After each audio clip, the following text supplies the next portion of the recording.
I am known by many names, but you can call me Zorro.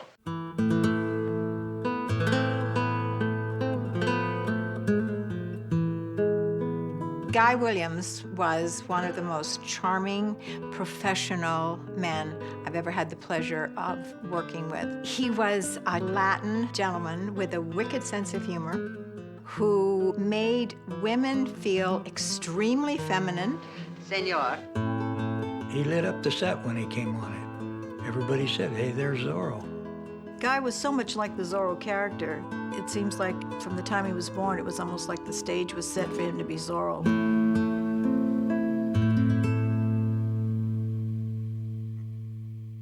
My father worked as a model in New York before becoming an actor, and in fact, he met my mother on one of the shoots. Then he came out to California under contract with Universal.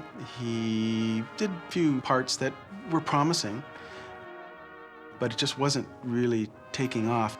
When he was at Universal International, he had a riding accident and broke his arm and dislocated his shoulder, and it took months to get over that. So he lost his contract with Universal.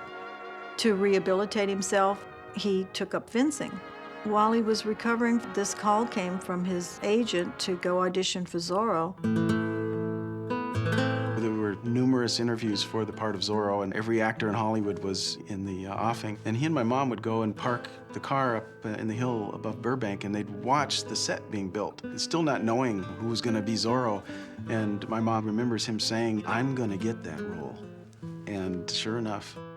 It was just an incredible opportunity for him, a leading man in this series. He put his whole heart and soul into it, and it shows.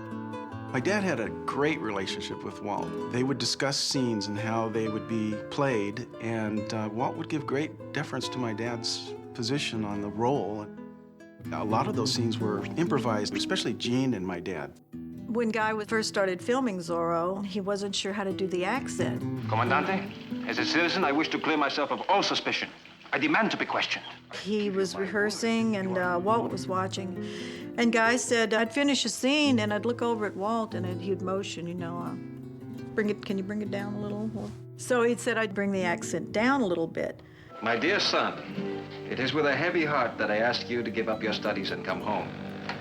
And I'd look over at Walt, and he'd bring it up. So he said I brought it up a little bit. When I arrived in Los Angeles, I witnessed the arrest of our neighbor, Don Nacho Torres. Finally, one day, Walt didn't have any signals for him, so he said, that's the accent I kept. I wish to try on the costume. Very well. Here. The costume was an interesting thing. As a kid, I was fascinated with watching him in full garb. I knew it was my dad. The eyes were my dad's eyes, no matter how you covered them up or that smile that he had. Sometimes Walt would say that's the only way we could see him on the horse with the black outfit and the black horse. I could tell it was Dad. I could tell when it was Buddy, who was stunting for my dad. At that time, stunt coordinators weren't really that well known.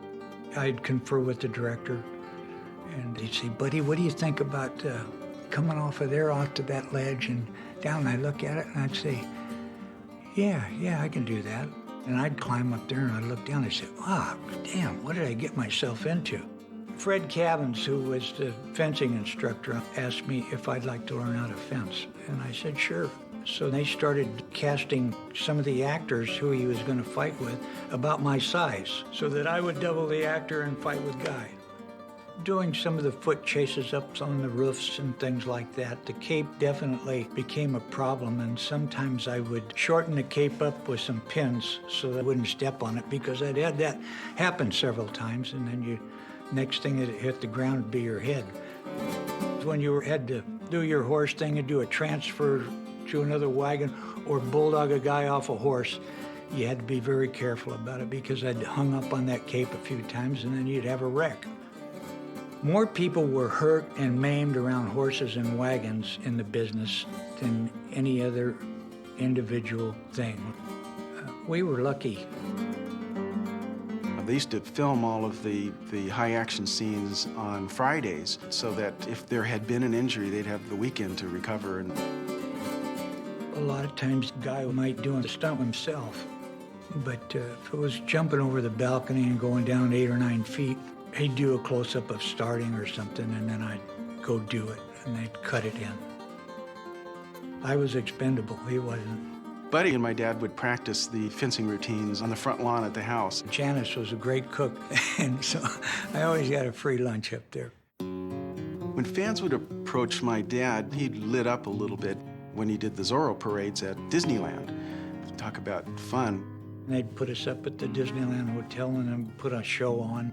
We had a lot of fun with those because they always gave us carte blanche at the hotel, so we used every bit of it we could with the food and drink. My dad was a sailor. He always wanted to sail around the world. That was his big dream. So after Zorro allowed it to occur, acquired a 45-foot ketch, and it became sort of the social weekend center for the cast members or directors, and that was his love. Guy got this unexpected call in 1973 from Buenos Aires. My dad was invited down to Argentina to do a benefit for a children's hospital. The streets were lined all the way from the airplane to the hotel with fans waving and screaming. He was a superstar down there. They had been watching Zorro since 1968. He spent a good amount of his final years in Argentina. He loved it down there. It was very European, and the people loved him, and he was Zorro again. Toward the end, he started to get homesick, and he was looking to come home. Unfortunately, he passed away before he realized that. Guy Williams died at the end of April in 1989. He was only 65. The whole city was just mourning. They had a beautiful funeral for him there, but eventually his ashes were spread over the Pacific around Malibu, which he loved that ocean. A lot of fans all say the same thing. Your dad was the best, the quintessential Zorro. That was his personality, his wit, his intelligence. It just shone through the character. He enjoyed that role so much, and carrying the ethics and moral of that character into real life for people. I think everybody who watched him felt like they knew him. The people who watched Lost in Space thought of him as a father figure.